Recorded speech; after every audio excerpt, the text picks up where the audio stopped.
다 함께 묵상기도로 4월 17일 부활주일 예배를 하나님 앞에 드리겠습니다.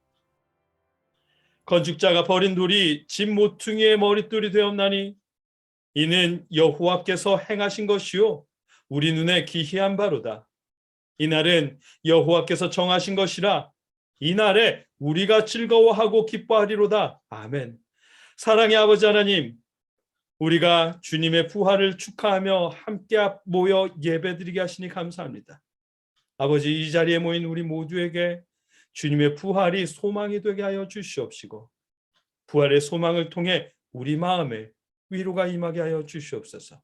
감사합니다. 주님, 예수님의 이름으로 기도하옵나이다. 아멘. 사도신경으로 우리의 신앙을 하나님 앞에 고백하겠습니다. 나는 전능하신 아버지 하나님, 천지의 창조주를 믿습니다. 나는 그의 유일하신 아들 우리 주 예수 그리스도를 믿습니다. 그는 성령으로 잉태되어 동정녀 마리아에게서 나시고 본디오 빌라도에게 고난을 받아 십자가에 못 박혀 죽으시고 장사된 지 사흘 만에 죽은 자 가운데서 다시 살아나셨으며 하늘에 오르시어 전능하신 아버지 하나님 우편에 앉아 계시다가 거기로부터 살아있는 자와 죽은 자를 심판하러 오십니다. 나는 성령을 믿으며 거룩한 공교회와 성도의 교제와 죄를 용서받는 것과 몸의 부활과 영생을 믿습니다. 아멘. 오늘 우리가 함께 부를 찬양은 찬송가 164장입니다. 함께 찬양하겠습니다.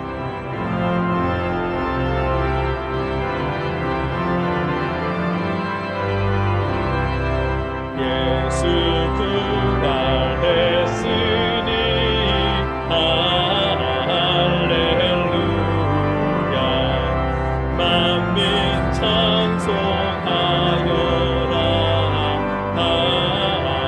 할렐루야 천사들이 즐거워 할렐루야 기쁜 찬송 부르네 할렐루야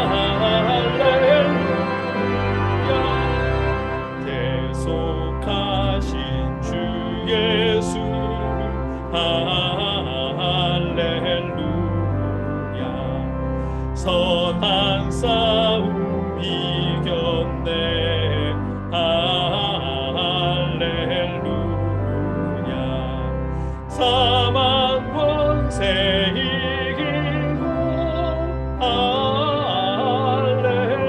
할렐루야 하늘 문을 여셨네 할렐루야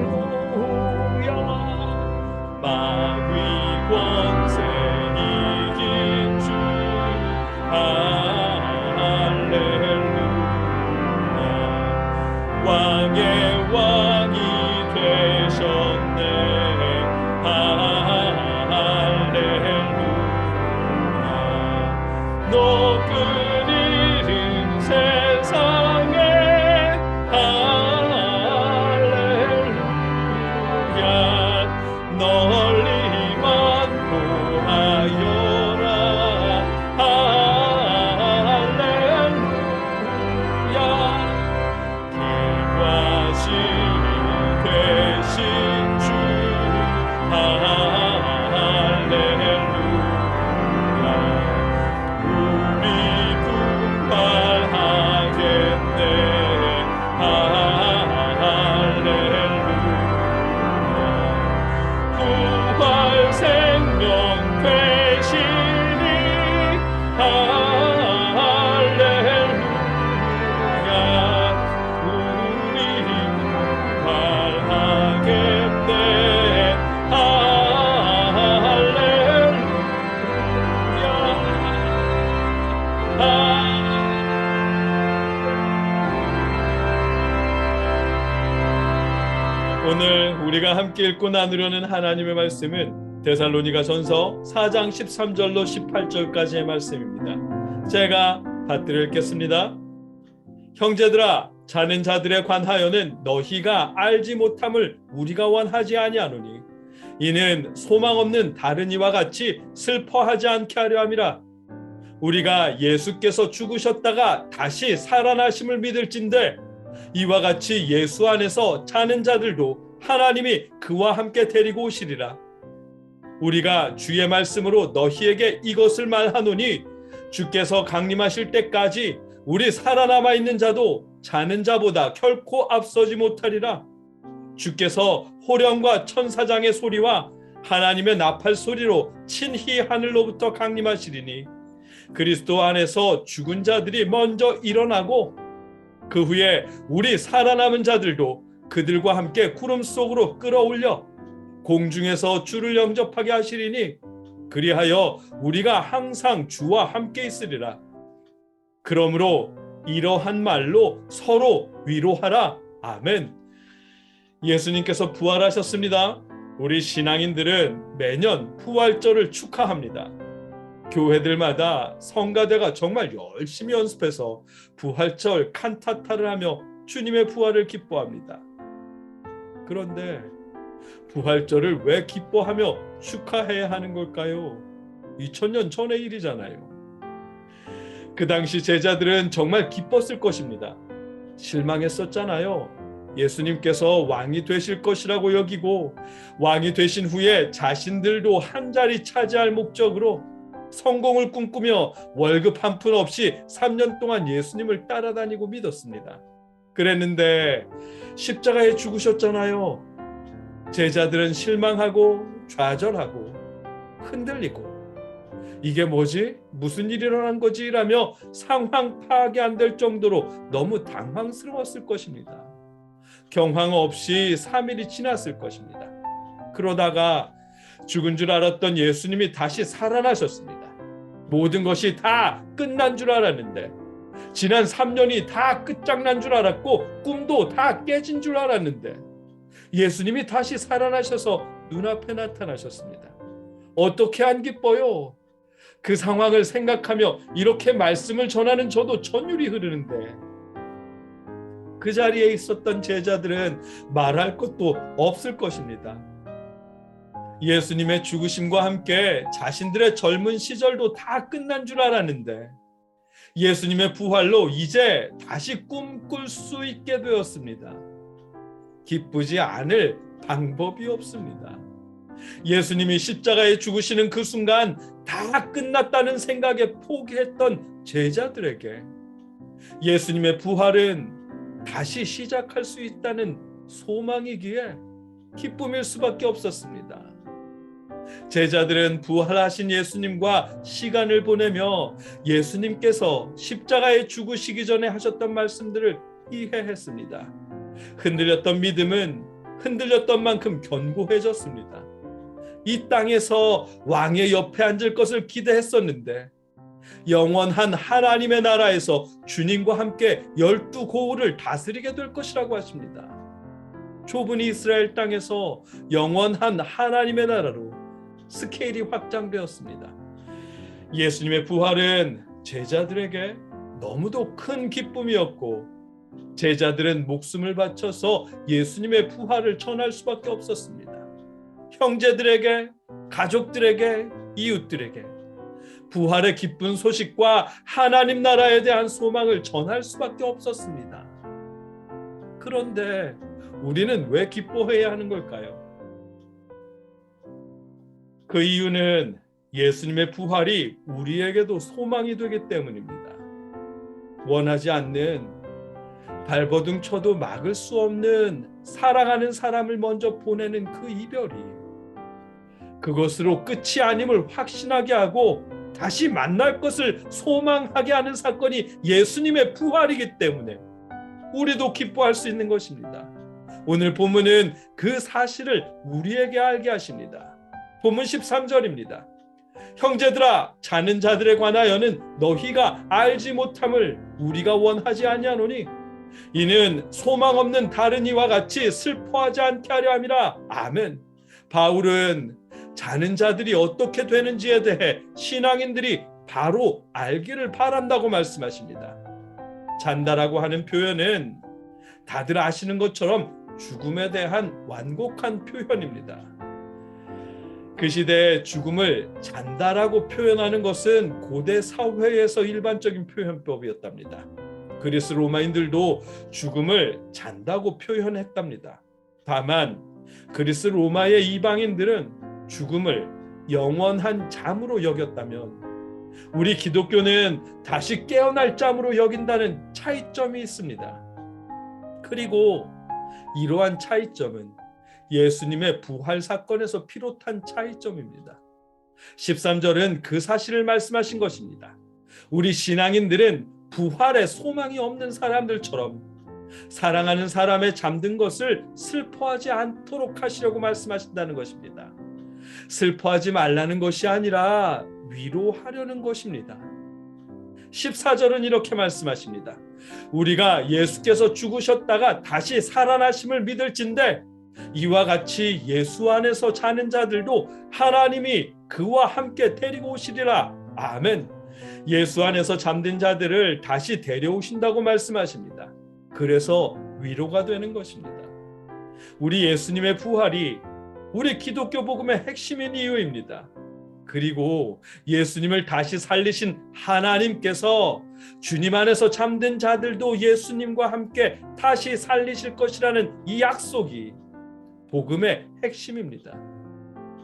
예수님의 부활은 그래서 소망이고 기쁨이 되는 것입니다. 예수님의 부활은 우리 믿는 사람들에게는 죽음이 끝이 아니라는 증거가 되기 때문에 기쁨이요 소망이 되는 것입니다. 우리 신앙인들에게 죽음은 끝이 아닙니다. 하나님께서 다시 살리실 것이기 때문입니다. 16절입니다. 주께서 호령과 천사장의 소리와 하나님의 나팔 소리로 친히 하늘로부터 강림하시리니 그리스도 안에서 죽은 자들이 먼저 일어나고 아멘. 주님이 오실 때 죽은 자들도 주님 안에서 다시 일어나게 될 것이라고 약속하십니다. 이 말씀은 종말에 대한 말씀이기도 합니다. 그날은 반드시 있을 것입니다. 그리고 무엇보다도 하나님은 그리스도 안에서 잠든 자들을 다시 일어나게 하실 것입니다. 주님 안에서 잠자던 모든 사람들이 다시 살아나게 하실 것입니다. 그렇게 부활한 사람들과 남아있던 사람들은 함께 하나님 나라에 거하게 될 것입니다. 17절 말씀입니다. 그 후에 우리 살아남은 자들도 그들과 함께 구름 속으로 끌어올려 공중에서 주를 영접하게 하시리니 그리하여 우리가 항상 주와 함께 있으리라. 아멘. 주님 품에 먼저 떠난 사랑하는 사람들과 남아있던 사람들이 다시 만나서 함께하게 될 것이라고 약속하십니다. 이 약속으로 말미암아 부활에 대한 소망을 품을 수 있기 때문에 예수님의 부활이 우리에게도 기쁨이 되는 것입니다. 우리에게 위로가 되는 것입니다. 그래서 18절은 이렇게 말씀하십니다. 그러므로 이러한 말로 서로 위로하라. 아멘. 예수님을 믿는 가운데 사랑하는 가족을 먼저 주님 품에 보낸 공동체를 이 말씀으로 서로 위로하라고 말씀하십니다. 슬퍼하지 못하게 하라는 것이 아니라 서로 위로하라고 말씀하십니다. 슬픔은 자연스러운 일입니다. 예수님도 나사로가 잠들었을 때 요한복음 11장 35절에 예수께서 눈물을 흘리시더라. 아멘. 눈물을 흘리시며 슬퍼하셨습니다. 예수님도 슬퍼하셨습니다. 사랑하는 사람과 원하지 않는 헤어짐인데 슬퍼하는 것이 당연하고 눈물을 흘리는 것이 마땅한 일입니다. 그렇기에 슬퍼하지 못하게 하는 것이 아니라 위로하라고 하신 것입니다. 슬퍼하는 가운데에도 슬픔으로 끝이 아니라고 다시 부활할 것이라고 다시 만나게 될 것이라고 위로하라는 것입니다. 하나님께서 다시 살리실 부활을 소망하도록 슬픔에 무너지지 않고 부활을 소망하며 다시 일어설 수 있도록 위로하라는 말씀입니다. 부활하신 예수님은 위로의 증거이고 부활을 소망할 증거가 되시기에 2000년이 지난 지금 우리에게까지 예수님의 부활은 기쁨이 되고 위로가 되는 것입니다.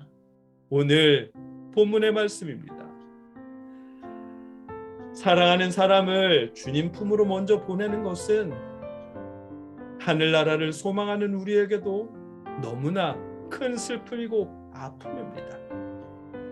저의 정신적 지주이시던 제 큰 형님도 목회하시다가 지난 1994년경에 35세의 나이로 하나님 나라에 가셨습니다.